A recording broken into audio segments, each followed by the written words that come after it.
Union कर्मचाऱ्यांची विविध मागण्यांसाठी मिरजेच्या स्टेट बँकेसमोर निदर्शने।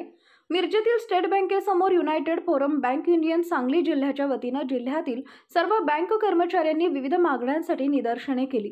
या निदर्शनामध्ये पोस्टर कॅम्पेन, ट्विटर कॅम्पेन तसेच देशातील विविध भागात असलेल्या मुख्यालयासमोर धरणे आंदोलन तसेच मार्च महिन्यात 2 दिवसांचा देशव्यापी संप पुकारणार येणार असल्याची माहिती देण्यात आली आहे। या प्रमुख मागणीमध्ये शासकीय कार्यालयातील कर्मचाऱ्यांचा आज 5 दिवसांचा आठवडा लागू करण्यात आलेला आहे। तसाच बँकेच्या कर्मचाऱ्यांना सुद्धा 5 दिवसांचा आठवडा लागू करण्यात यावा। बँक कर्मचाऱ्यांची सुरक्षितता, कर्मचाऱ्यांवरील हल्ले थांबवावेत, त्यांना रेसिडेन्शियल इश्यू आणि बँक कर्मचाऱ्यांच्या प्रलंबित असलेल्या मागण्या लवकरात लवकर सरकारने पूर्ण कराव्यात। तसेच बँकांमधील थांबवण्यात आलेले नोकर भरती लवकरात लवकर करावी। बँकेचं खाजगीकरण, कंत्राट, नोकर भरती या गोष्टीला बँक कर्मचाऱ्यांनी आपला विरोध दर्शवला असून या शासनाने गोष्टी लवकरात लवकर थांबवाव्यात व प्रलंबित मागण्या पूर्ण कराव्यात अशी मागणी यावेळी कर्मचाऱ्यांकडून करण्यात आली। नमस्कार। United forum of bank union Sangli डिस्ट्रिक्टच्या युनिटतर्फे आम्ही सांगलीतील सर्व बँकर्स आज या इथे आमची निदर्शने करण्यासाठी उपस्थित आहोत। युनायटेड फोरम ऑफ बँक्स युनियनतर्फे आमच्या विविध मागण्यांसाठी आम्ही हे आंदोलन उभारलेलं आहे। या आंदोलनामध्ये सर्वप्रथम आम्ही पोस्टर कॅम्पेन, त्यानंतर आम्ही ट्विटर कॅम्पेन, त्यानंतर आम्ही जे आपल्या भारत देशातील विविध डिस्ट्रिक्ट हेडक्वार्टर्स आहेत तिथे धरणे आंदोलन आणि त्यानंतर आम्ही मार्च महिन्यामध्ये 2 दिवसाचा देशव्यापी संप पुकारणार आहे। आमच्या या देशव्यापी संपाच्या मागील व आंदोलनामागील काही प्रमुख मागण्या अशा आहेत की ज्याप्रमाणे बाकी सर्व कार्यालयांना 5 दिवसाचा आठवडा लागू केलेला आहे, तर बँकर्सना सुद्धा 5 दिवसाचा आठवडा लागू करण्यात यावा। त्यानंतर आज विविध डिपार्टमेंट्समध्ये सर्व जे त्यांचे अधिकारी आहेत, कर्मचारी आहेत ते सुरक्षित आहेत, परंतु बँकेमधील बँकर्स जो आहे तो आज कुठल्याही परिस्थितीमध्ये सुरक्षित नाहीये।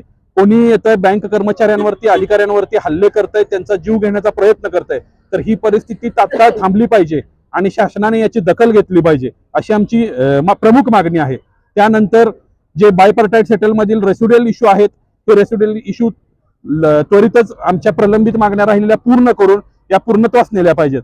आणि राहिलेला सर्वात महत्त्वाचा इश्यू म्हणजे गेल्या 4 ते 5 वर्षांपासून सर्वच बँकांमधील विविध स्तरावरची पदभरती लांबवण्यात आलेली आहे किंवा थांबवण्यात आलेली आहे। तर त्यामुळे आम्ही सर्व बँकर्स जे लोकशाही मार्गाने किंवा देशातील नागरिकांना योग्य त्या सुविधा पुरवू शकत नाहीये, तर शासनाने याची दखल करून लवकरात लवकर नोकर भरती करण्यात यावी अशा आमच्या प्रमुख मागण्या आहेत। तर आम्ही आज हे सर्वजण इथे जमलो आहेत। तसेच आमच्या काही गोष्टींना विरोध देखील आहे, त्यामध्ये की ज्या काही बँकांना प्रायव्हेट करण्याचं धोरण शासनाने निवडलेलं आहे तर याला आमचा तीव्र विरोध आहे। तसेच बँकांमध्ये कॉन्ट्रॅक्ट भरतीवरती जे काही भरती करण्याचं त्यांनी घाट घातलेला आहे यालाही आमचा विरोध आहे। या सर्व गोष्टींमुळे नागरिकांची जी गोपनीय माहिती आहे या सर्व माहिती बाहेर पसरण्याचा आणि धोका निर्माण व्हायची शक्यता आहे, तरी आमच्या या सर्व गोष्टींना विरोध आहे। आम्ही Sangli United forum banks union तर्फे या सर्व गोष्टींच्या आमच्या ज्या योग्य मागण्या आहेत त्या तुमच्या समोर ठेवत आहे आणि आमच्या ज्या गोष्टींना विरोध आहे त्याही तुम्हाला आम्ही सांगत आहे। आमचं एकच मागणी आहे की देशातील नागरिकांना आम्ही योग्य त्या सुविधा पुरवू आणि या देशाची आम्ही सेवा करू शकू।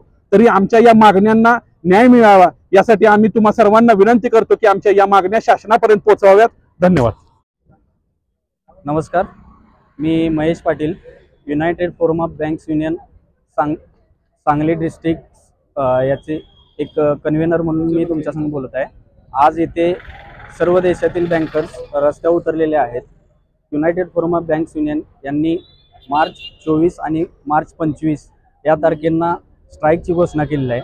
याच्यामध्ये आमच्या प्रमुख मागण्या अशा आहेत: 5 दिवसाचा आठवडा, रिक्रुटमेंट आणि बँकर्स प्रोटेक्शन ॲक्ट अशा विविध मागण्यासाठी 24 आणि 25 मार्चसाठी आम्ही स्ट्राईक डिक्लेअर केला आहे।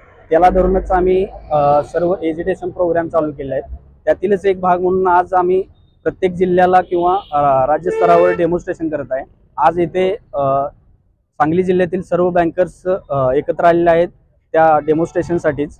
युनायटेड फोरम ऑफ बँक युनियनतर्फे जी की अपेक्ष बॉडी आहे देशामधली त्यांच्यातर्फे स्ट्राईक पुकारण्यात आलेला आहे, त्याला आमचा पूर्णपणे समर्थन आहे। सांगली जिल्ह्यातील सर्व बँकर्स त्यांच्या मागे पूर्णपणे खंबीर आहेत व गव्हर्नमेंटला आम्हाला एवढंच सांगण्याची इच्छा आहे की 5 दिवसाचा आठवडा ही आज काळाची गरज आहे। सर्व गव्हर्नमेंट कार्यालयासाठी 5 दिवसाचा आठवडा आहे, तर बँकेला का नाही? आणि बँकर प्रोटेक्शन ॲक्ट हा बँकेला लागूच झाला पाहिजे. जे काही बँकर्स आहेत व्हाईट कॉलर जॉबचे, ते आपली ड्युटी व्यवस्थित पार पाडत असताना त्यांच्यावर भ्याड हल्ले होत आहेत, ते कुठेतरी थांबले पाहिजेत.